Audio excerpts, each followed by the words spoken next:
Hi, I'm Savannah. I've always been the quiet one in the family, the observer, the one who notices everything but says little. That changed last summer at Grandpa Walter's annual July BBQ. There's my favorite granddaughter, Grandpa called out as I stepped into his backyard. The smell of grilling burgers filled the air as he wrapped me in a bear hug. I'm your only granddaughter, I laughed, relaxing for the first time that day. Doesn't make you any less my favorite. My relationship with Grandpa Walter had always been special. When I was little, he'd take me fishing while my brother stayed home playing video games.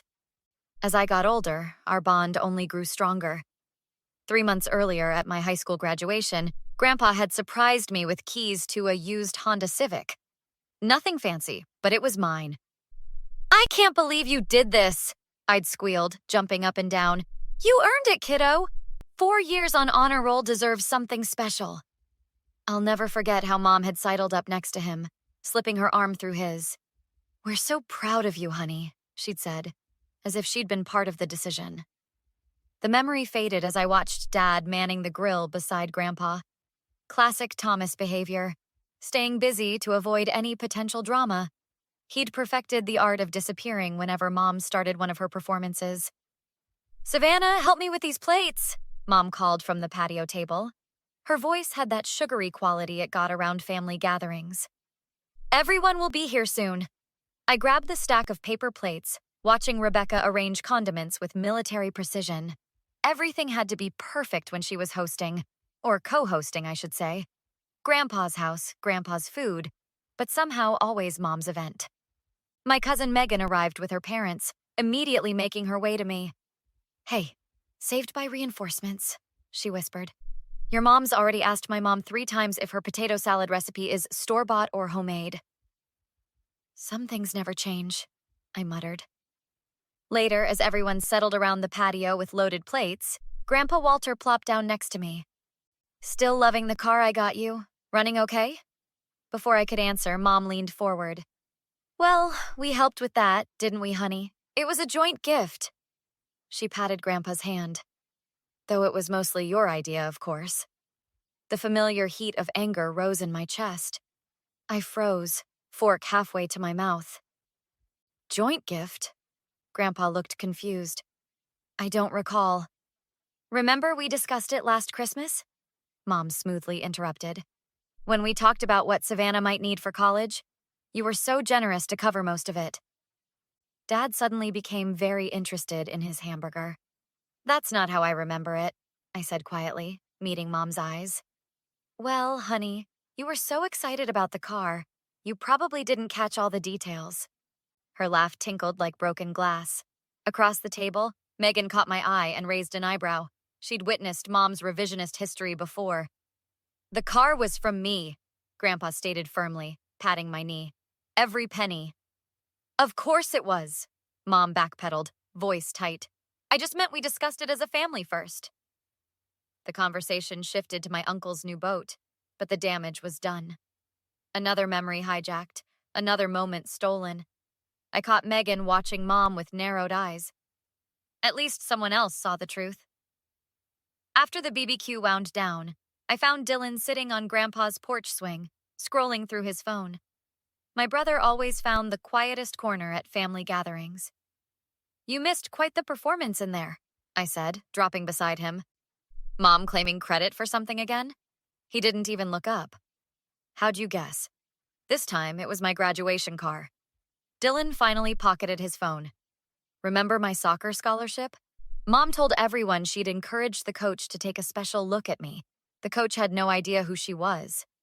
Why does she do this stuff? It's like she can't stand anyone else getting credit for anything good in our lives. Been that way since we were kids. Dad just lets it slide. Always has. It's getting worse, though. The look on Grandpa's face today when she tried claiming the car was partly from her. My voice trailed off. What actually happened with the car? I leaned back. Grandpa called me a week before graduation, asked me to meet him at Miller's Auto. He had me pick out the car myself, said it was between me and him. Mom wasn't even there. The porch door opened, and Aunt Carol stepped out with 3 sodas. Hiding from the chaos, too? She handed us each a can. Just discussing Mom's creative storytelling, Dylan said dryly. Aunt Carol sighed, settling into the wicker chair across from us. Your mother's been rewriting history since we were kids. Once told our entire high school she helped design the prom decorations when she'd skipped every committee meeting. So this isn't new behavior? I asked. Honey, Rebecca has been taking credit for other people's work her entire life. Remember your 10th birthday party? The one with the amazing castle cake? I nodded. Mom said she stayed up all night making it. Your grandma made that cake. Your mother just added the candles. Carol took a long sip of her soda. Your mom has always needed to be the hero of every story, even when the story isn't hers to tell. 3 days after the BBQ, I stopped by Grandpa Walter's to return a serving dish Mom had conveniently forgotten. His assistant Harriet answered the door. Savannah, come in, honey. Your grandfather's on a call, but he'll be thrilled to see you. I'd always liked Harriet. She'd been Grandpa's right hand at his construction business for 15 years, even after he semi-retired. Actually, while I'm waiting, could I ask you something? The car Grandpa got me for graduation? Did my mom contribute to that at all? Harriet's expression shifted subtly. No, sweetie, that was all him. He was so excited about surprising you. I thought so. Mom keeps implying she helped. Harriet hesitated, then motioned me into Grandpa's study. There's something you should know. She pulled a folder from a cabinet. Your grandfather asks me to keep records of all major gifts to family members for tax purposes. Inside were receipts, check copies, and notes documenting gifts to various family members over the years. My car, Dylan's laptop, contributions to my cousin's wedding. Look at this, Harriet said, pointing to a check copy for $500 made out to me for my 16th birthday. I'd never seen it. Grandpa gave me this? I only got a card from him that year. He mailed it to your house. When he asked if you'd received it, your mother told him you were saving it for college. My stomach twisted. What else has she intercepted? I've suspected things over the years, but it's not my place. Harriet looked uncomfortable. I need to know everything, I insisted. By the time Grandpa finished his call, Harriet had shown me multiple instances, diverted checks, gift cards that never reached me or Dylan, even a weekend trip Grandpa had planned for my 18th birthday that mysteriously got postponed by Mom. I started a document on my phone, listing every instance with dates and amounts. This wasn't just embarrassing anymore. It was theft. As I was leaving, I overheard Grandpa on another call through his partially open office door. I'm not changing my will, Rebecca. We've discussed this. The business goes to Dylan if he wants it, and the house goes to Savannah. Your suggestion to manage their inheritance until they're 30 is completely unnecessary. My blood ran cold. Of course. The ultimate credit to steal would be Grandpa's entire legacy. I called Dylan the second I got to my car. She's trying to get control of Grandpa's entire estate. I just overheard her on the phone with him, wanting to manage our inheritance until we're 30. That's a decade of her controlling everything. We need proof of what she's been doing. The next day, we met with James, Grandpa's financial advisor, in his downtown office. What exactly are you two investigating? His eyes crinkled with concern. We think Mom's been intercepting financial gifts meant for us, Dylan explained. And now she's pressuring Grandpa about his will. James nodded slowly. I can't discuss your grandfather's estate specifically, but this isn't the first time your mother has made suggestions about his assets. He turned his computer screen toward us. Look at this. A $1,000 check to you, Dylan, for college textbooks. And these gift cards to both of you last Christmas. Dylan's face darkened. I never saw that money. Mom told me to take out more student loans. We each got a card saying Grandpa donated to charity instead of giving gifts, I added. He did make those donations, James confirmed, but they were in addition to your gifts, not instead of them. Armed with James's documentation, we confronted Dad that evening while Mom was at book club. Did you know she's been stealing from us for years? Dad wouldn't meet our eyes. It's complicated. That's not an answer, Dylan growled. Your mother had a difficult childhood. When we married, she was determined our kids would never feel financial insecurity. So you let her take Grandpa's gifts? She convinced me she was saving the money for your futures. I wanted to believe her. But you didn't check, I said flatly. I found out 3 years ago she'd been spending it. We fought. She promised to stop. Well, she didn't, Dylan said. And now she's after Grandpa's entire estate. The family reunion next month, I decided. Everyone will be there. That's when we expose her. Are you sure? Dad looked terrified. Your mother won't take this quietly. She shouldn't, I replied. Neither should we. We spent the next 2 weeks gathering evidence. Bank statements, gift records, and birthday cards mentioning checks we'd never received. Then my cousin Megan called with disturbing news. Did you know your mom's been telling everyone you're flunking out of college and blowing through Grandpa's money on parties? My stomach dropped. What? I'm on the dean's list. She told my mom you've been hiding your grades. Said that's why she's trying to protect your inheritance because you're financially irresponsible. The night before the reunion, Dylan and I finalized our presentation. Every false claim, every intercepted gift, every manipulation documented. You ready for this? Dylan asked. No, I admitted. But it needs to happen. My phone buzzed with a text from Grandpa. Looking forward to seeing you tomorrow, kiddo.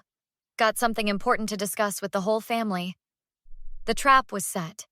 Grandpa Walter's backyard was packed with relatives when Dylan and I arrived at the family reunion. You brought the folder? Dylan whispered. I patted my tote bag. Everything's here. Mom spotted us and rushed over, picture perfect in her floral dress. There are my college kids. I was just telling everyone about Savannah's improving grades this semester. Improving from what? My straight A's? Grandpa clinked his glass for attention. Everyone gather round. After 50 years running Walter Construction, I'm officially retiring next month. As the family cheered, Mom positioned herself right beside Grandpa, arm linked through his.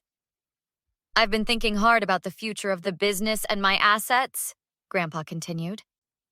Mom squeezed his arm. So wise of you, Walter.